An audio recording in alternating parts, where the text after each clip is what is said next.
Hello everyone, कैसे हैं आप सब। उम्मीद है आप सब स्वस्थ होंगे, मस्त होंगे, अपने घरों में होंगे। तो मैं आप लोगों को व्यंजन बता रही थी और व्यंजनों का वर्गीकरण बताने जा रही हूँ। तो व्यंजनों के वर्गीकरण कितने प्रकार से हैं? घोषत्व के आधार पर और प्राणत्व के आधार पर दो प्रकार है। घोषत्व के आधार पर दो होते हैं, अघोष और सघोष। और प्राणत्व के आधार पर होते हैं अल्प प्राण और महाप्राण। तो पहले हम आते हैं घोषत्व के आधार पर अघोष और सघोष। पहले तो समझ लीजिए घोष का मतलब क्या होता है। घोष का मतलब होता है नाद, स्वर, गरज, आवाज। तो स लग गया तो क्या हो गया? गरज के साथ आवाज का कंपन होना। और यहां क्या है? अघोष। जिन वर्णों के उच्चारण के समय स्वर यंत्री में कोई कंपन ना हो वो होता है अघोष। अघोष कौन कौन से वर्ण होते हैं? तो मैंने वर्णमाला पहले से ही लिखी हुई है। वर्णमाला और ये भी मैंने आपको बताया था कि कौन कौन से वर्ग होते हैं। का वर्ग, च, ट, थ, प वर्ग, 5 वर्ग होते हैं। और ये वर्ण की पहली लाइन है, फर्स्ट वर्ण, इसको दूसरा कहते हैं, दूसरा वर्ण। और ये तीसरा है, चौथा है, पांचवा है। अब देखिए अघोष कौन से व्यंजन होते हैं। अघोष सबसे पहले हम आते हैं अघोष में। तो अघोष में कौन कौन से वर्ण आते हैं? का वर्ग इसमें पूरा नहीं, पूरी लाइन आती है ऐसे। तो पहला वर्ण यानी कि क, च, ट, त, प। दूसरा वर्ण क, ख, ठ, ख, छ, ठ, त, थ और फ। तो ये दोनों मिला के टोटल कितने हो गए? 10। ये 10 व्यंजन अघोष में आएंगे। और ऊष्म व्यंजन, ऊष्म व्यंजन में कौन कौन से होते हैं? श, स और स +3 ये हो गए।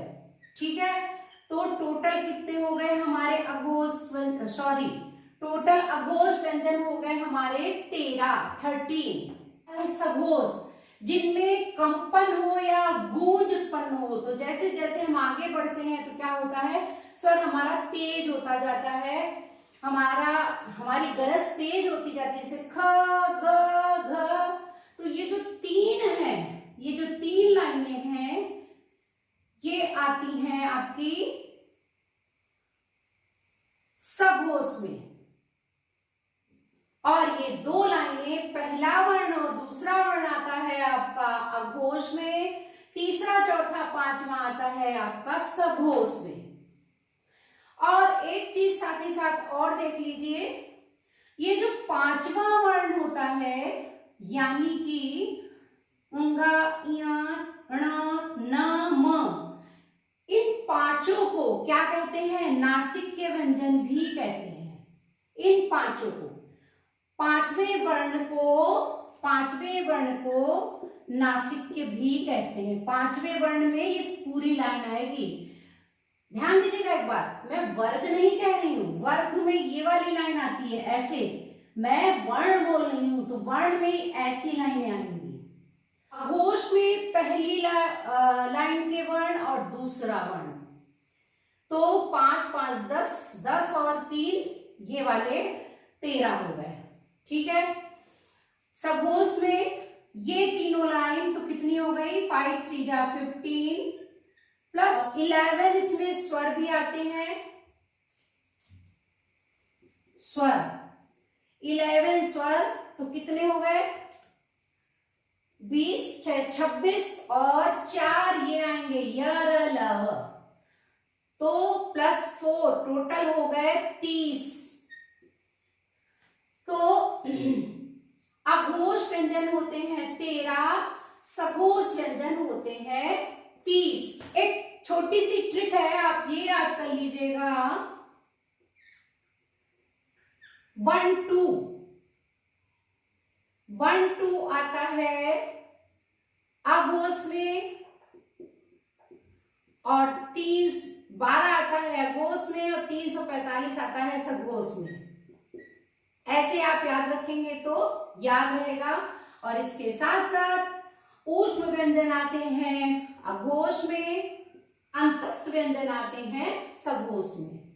तो अब मैंने आपको व्यंजनों के वर्गीकरण के अंतर्गत घोषत्व के आधार पर अघोष और सघोष दोनों बता दिए। जिसमें कंपन न हो वो अघोष है, और जिन वर्णों को बोलते, व्यंजन को बोलते समय कंपन उत्पन्न हो उसे कहते हैं सघोष। और सघोष और अघोष मैंने डिफाइन करके भी बता दिए कौन से सघोष हैं और कौन से अघोष हैं। अब आप कहेंगे कि इसमें क्वेश्चन कैसे आते हैं, तो क्वेश्चन किस प्रकार से आएंगे, जैसे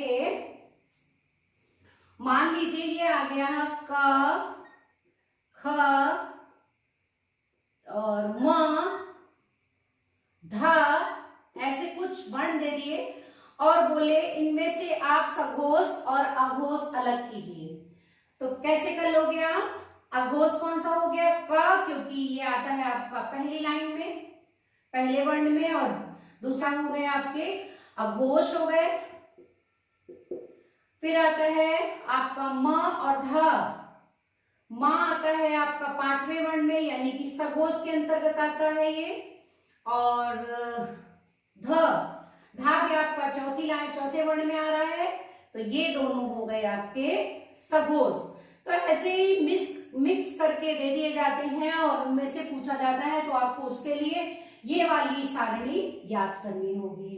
प्रतियोगिता में इससे ये प्रश्न पूछे जाते हैं, किसी भी कंपटीशन में ऐसे क्वेश्चन आते हैं, तब आपके ये काम आएंगे। अघोष व्यंजन कौन से हैं और सघोष व्यंजन कौन से हैं, अघोष व्यंजन कौन से वर्ण में आते हैं। तो ये मैंने फिर से बता दूं, ये वर्ग है ऐसे, और ऐसे वर्ण की लाइन है।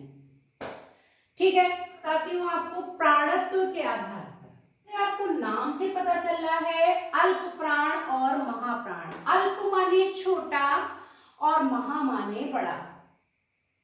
ठीक है, इसी तरीके जैसे मैंने आपको यहाँ चार्ट में समझाया था, ये चार्ट आपको याद होना बहुत जरूरी है।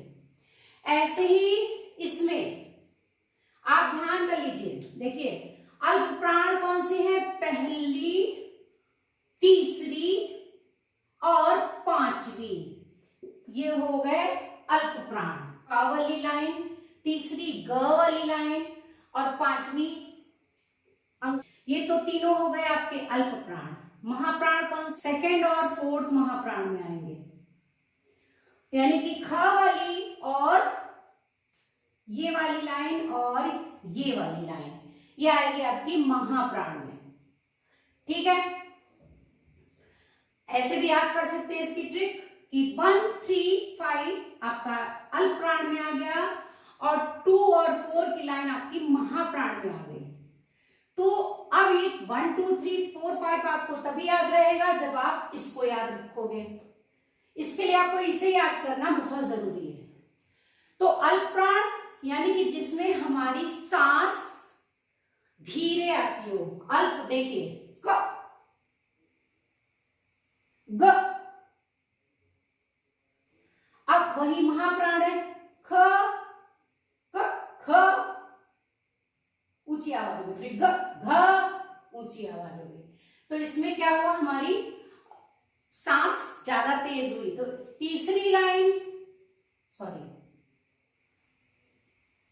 दूसरी और चौथी, ये 2 लाइन आपकी आती है महाप्राण में, और ये और साथ में ये आती हैं आपकी अल्प में। ठीक है, थोड़ी सी ट्रिक और बाकी है, वो मैं आपको नेक्स्ट वीडियो में बताऊंगी। अगर ज्यादा बताऊंगी तो वीडियो कोई पूरी देखेगा नहीं, तो इससे कोई फायदा भी नहीं है। तो थोड़ा थोड़ा पढ़ते रहो, थोड़ा थोड़ा मैं बताती रहूं, छोटी छोटी वीडियो होगी, आपको अच्छे से समझ में आएगा। तो थैंक यू सो मच।